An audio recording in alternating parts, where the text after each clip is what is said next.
രാഹുലെ, കൊയിലാണ്ടിയിലും പേരാമ്പ്രയിലും ഒരു ഗുരുതരമായ ചട്ടലംഘനം നടന്നിരിക്കുന്നു എന്നാണ് UDFിന്റെ ആരോപണം. സ്ട്രോങ് റൂം അനുമതിയില്ലാതെ തുറന്നു എന്നാണ് UDF ആരോപിക്കുന്നത്. പക്ഷേ ഈ വിഷയത്തിൽ വാരണാധികാരികൾ കുറ്റക്കാരല്ല എന്നാണ് തെരഞ്ഞെടുപ്പ് കമ്മീഷൻ പറയുന്നത്. നേരെ മറിച്ച് നാളെ വോട്ടെണ്ണൽ ദിവസമാണ്.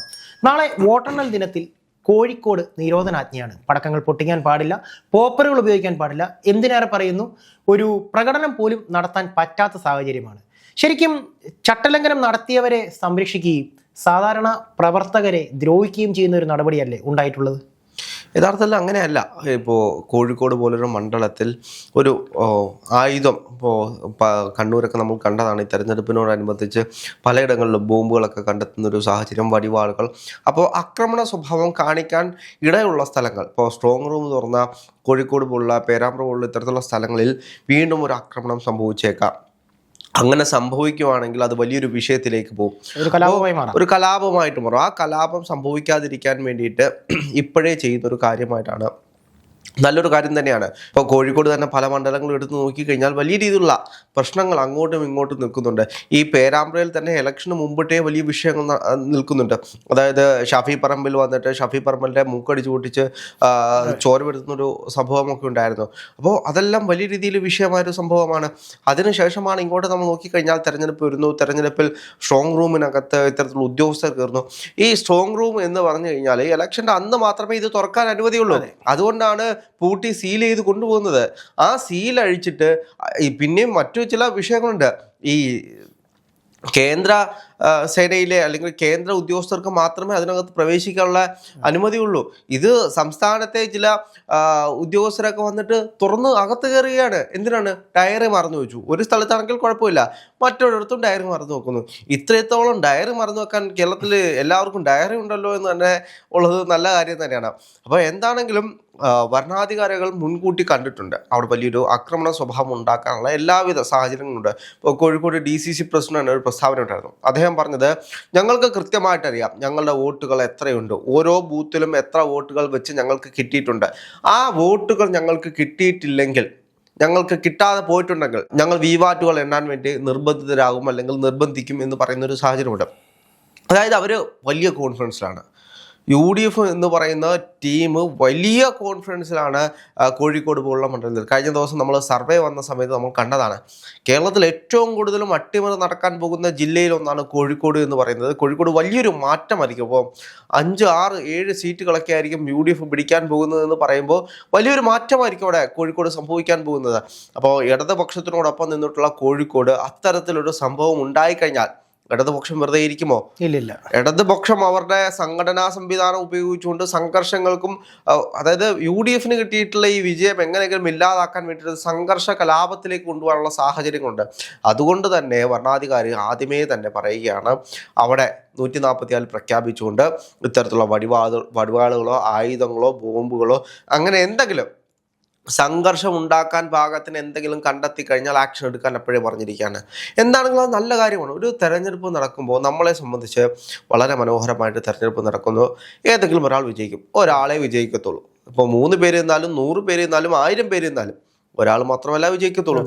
അപ്പോൾ ഒരാൾ വിജയിക്കുമ്പോൾ വിജയിക്കാത്ത കൂട്ടർക്ക് വലിയ രീതിയിലുള്ള ബുദ്ധിമുട്ടുണ്ടാവും. അവർക്ക് സഹിക്കാൻ കഴിയില്ല. ഇത്രയും കാലം പൊന്നാപുരം കോട്ട പോലെ കൊണ്ടു നടത്തുള്ള കോട്ടകളൊക്കെ തരിപ്പണമാകുമ്പോൾ അവർക്ക് മാനസികമായിട്ട് സഹിക്കാൻ കഴിയില്ല. അപ്പോൾ എന്താണ്, ആ ജയിച്ചവന്റെ മണ്ടയ്ക്ക് കയറാനുള്ള രീതിക്കായിരിക്കും പോകുന്നത്. ജയിച്ചവർക്കോ ഇത്രയും നാളും കിട്ടാത്ത ഒരു കോട്ട വിളിച്ച് കിട്ടുമ്പോൾ കിട്ടുന്ന ഒരു സന്തോഷമുണ്ട്, ഒരു ആത്മവിശ്വാസമുണ്ട്. ആ ആത്മവിശ്വാസത്തിന്റെ ധൈര്യത്തിൽ എവിടെയും ചെന്ന് കയറി കളയാമെന്നുള്ള ധൈര്യത്തിലുള്ള കുറച്ച് ആളുകളുണ്ട്. അപ്പോൾ ഈ 2 കൂട്ടരും, ഇവർ രണ്ടുപേരും തിളച്ചു നിൽക്കുകയാണ്. ഇവരുടെ രണ്ടുപേരുടെയും ഈ സംഘർഷം എന്ന് തന്നെ പറയുന്നത് ഓരോ വേലിയേറ്റങ്ങളാണല്ലോ. അവർക്ക് ആ സമയത്തുണ്ടാകുന്ന തിളപ്പിന്റെ വേലിയേറ്റങ്ങളാണ്. ചിലർക്ക് അത് കൂടുതലായിരിക്കും, ചിലർക്ക് അത് കുറവായിരിക്കും. അപ്പം കൂടി നിൽക്കുന്ന 2 കൂട്ടരും കൂടെ അങ്ങോട്ടും ഇങ്ങോട്ടും ഒരു സംഘർഷത്തിൽ പോയി കഴിഞ്ഞാൽ അത് വലിയൊരു കലാപഭൂമിയായിട്ട് മാറും. അത് പല മരണങ്ങൾക്ക് നമ്മൾ കണ്ടിട്ടുള്ളതാണ്. രാഷ്ട്രീയ കേരളത്തിന് വേണ്ടിയിട്ട് ബലിദാനികളായിട്ടുള്ള അല്ലെങ്കിൽ രക്തസാക്ഷികളായിട്ടുള്ള എത്രയോ മനുഷ്യരുണ്ട്. ഈ മനുഷ്യരെല്ലാം എന്തിനാണ് രക്തസാക്ഷി ആയത് എന്ന് ചോദിച്ചു കഴിഞ്ഞാൽ ചെറിയ എന്തെങ്കിലും പേരിലായിരിക്കും, സംഘടനാ പ്രവർത്തനം നടത്തിയതിൻ്റെ പേരിൽ, അങ്ങോട്ട് പോകുന്ന വഴിക്ക് ചിരിക്കാത്തതിൻ്റെ പേരിലായിരിക്കും, അവർ വിളിച്ചിട്ട് വരാത്തതിൻ്റെ പേരിലായിരിക്കും, നീ ഏതാണെന്ന് ചോദിച്ചപ്പോൾ നീ ഏതാടാ എന്ന് തിരിച്ചു ചോദിച്ചതിൻ്റെ പേരിലായിരിക്കും. ഇങ്ങനെയുള്ള ചെറിയ സംഭവങ്ങളാണ് പിന്നീട് വലിയ സംഭവങ്ങളായിട്ട്, വലിയ രാഷ്ട്രീയ വിഷയങ്ങളായിട്ട് മരണത്തിലേക്ക് പോകുന്നത്. എന്തിനാണ് അഭിമന്യുവിനെ കൊന്നത്? ഇപ്പോഴും പലർക്കും അറിയില്ല എന്തിനാണ്. വർഗീയത തുലയട്ടെ എന്ന് എഴുതി വെച്ചതിന്റെ പേരിലാണ് അഭിമന്യുവിനെ കൊന്നത്.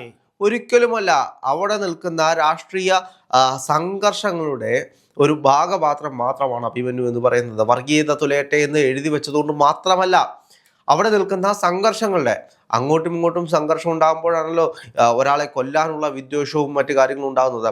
അങ്ങനെയാണ് ഈ കൊലപാതകങ്ങളുടെ പരമ്പരകൾ തന്നെ നടക്കുന്നത്. എന്തിന്റെ പേരിലാണെങ്കിലും ഒരാളുടെ ജീവൻ എടുക്കുന്ന പാപത്തെ ന്യായീകരിക്കാൻ പറ്റുന്നില്ല. പക്ഷേ ഒരിക്കലും കഴിയില്ല. സംശയം ഈ സ്ട്രോങ് റൂം വിവാദം, ഇപ്പൊ അതിലേക്ക് തന്നെ നമുക്ക് വരാം. ഈ സ്ട്രോങ് റൂം വിവാദം എന്ന് പറയുന്നത് രാഹുൽ പറഞ്ഞതുപോലെ പൂട്ടി സീൽ വെച്ച് കഴിഞ്ഞാൽ 2 പൂട്ടാണ് അതിനുള്ളത്.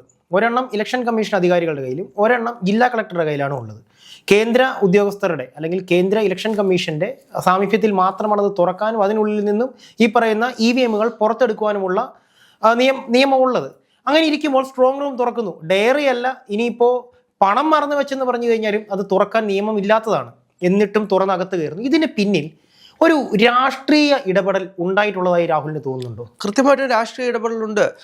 ഈ ഉദ്യോഗസ്ഥർക്കെല്ലാം രാഷ്ട്രീയമുണ്ടെന്നേ. ഈ നിൽക്കുന്ന ഏത് ഉദ്യോഗസ്ഥനാണ് രാഷ്ട്രീയമില്ലാത്തത്? അവിടെ നിൽക്കുന്ന ഓരോ ഉദ്യോഗസ്ഥർക്കും രാഷ്ട്രീയമുണ്ട്. ഇപ്പം ജില്ലാ കളക്ടർക്ക് വേണമെങ്കിൽ രാഷ്ട്രീയമില്ല എന്ന് നമുക്ക് പറഞ്ഞു വെക്കാം. എനിക്ക് രാഹുലിനും ഉണ്ടല്ലോ. പക്ഷെ അതിനപ്പുറത്തേക്ക് അവിടെ നിൽക്കുന്ന ഓരോ ഉദ്യോഗസ്ഥരും അവർക്ക് കൃത്യമായിട്ടുള്ള രാഷ്ട്രീയമുണ്ട്. ചിലപ്പോൾ 1-2 ഉദ്യോഗസ്ഥർക്ക് ഒരു രാഷ്ട്രീയ പാർട്ടിയിലും താല്പര്യമില്ലാത്തവരായിരിക്കും. പക്ഷേ അവിടെ നിൽക്കുന്ന ഭൂരിപക്ഷം ഉദ്യോഗസ്ഥർക്കും രാഷ്ട്രീയമുണ്ട്. ഈ രാഷ്ട്രീയത്തിന്റെ പേരിലാണ് അകത്ത് കയറാനുള്ള അനുമതി പോലും കിട്ടുന്നത്. അല്ലാതെ ഒരു സാധാരണ ഉദ്യോഗസ്ഥൻ ചെന്ന് ചോദിച്ചാലൊന്നും അങ്ങനൊന്നും തുറന്നു കൊടുക്കത്തില്ല. കൃത്യമായിട്ടുള്ള രാഷ്ട്രീയ ഇൻഫ്ലുവൻസ് ഉണ്ടായതുകൊണ്ട് മാത്രമാണ് ഇത്തരത്തിലുള്ള ഉദ്യോഗസ്ഥർക്ക് അത് തുറന്ന് അകത്തേക്ക് കയറാൻ പോലും കഴിയുന്നത്. എന്താണെങ്കിലും ഇത്തരത്തിലുള്ള സംഭവങ്ങൾ ഒരുപാട് നടന്നു. ഇപ്പോൾ നമ്മൾ തന്നെ പശ്ചിമ ബംഗാളിൽ അർദ്ധരാത്രിയിൽ മമതാ ബാനർജി കാവലി നിൽക്കേണ്ട ഒരു അവസ്ഥ. അപ്പോൾ അവിടെ 77 ബൂത്തുകളിൽ റീപോളിംഗ് നടക്കുന്ന ഒരു സാഹചര്യം. എന്തുകൊണ്ടാണ്? അവിടുത്തെ ഇലക്ഷൻ ഉദ്യോഗസ്ഥർ കണ്ടെത്തി ഇത്രയും ബൂത്തുകളിൽ അവിടെ ഗുരുതരമായിട്ടുള്ള തെറ്റുകൾ നടന്നിട്ടുണ്ട്. അതുകൊണ്ടാണ് അവിടെ 77 മണ്ഡലങ്ങളിൽ റീപോളിംഗ് നടത്താനുള്ള തീരുമാനം ഉണ്ടായത്. അപ്പോൾ എന്താണെങ്കിലും കേരളത്തിൽ അങ്ങനെയുള്ള സംഭവിക്കാത്തത്, കേരളത്തിൽ ജാഗരൂകരായിട്ട് എല്ലാ രാഷ്ട്രീയ പാർട്ടിയുടെയും ആളുകൾ അവിടെ നിൽക്കുന്നത് കൊണ്ടാണ്.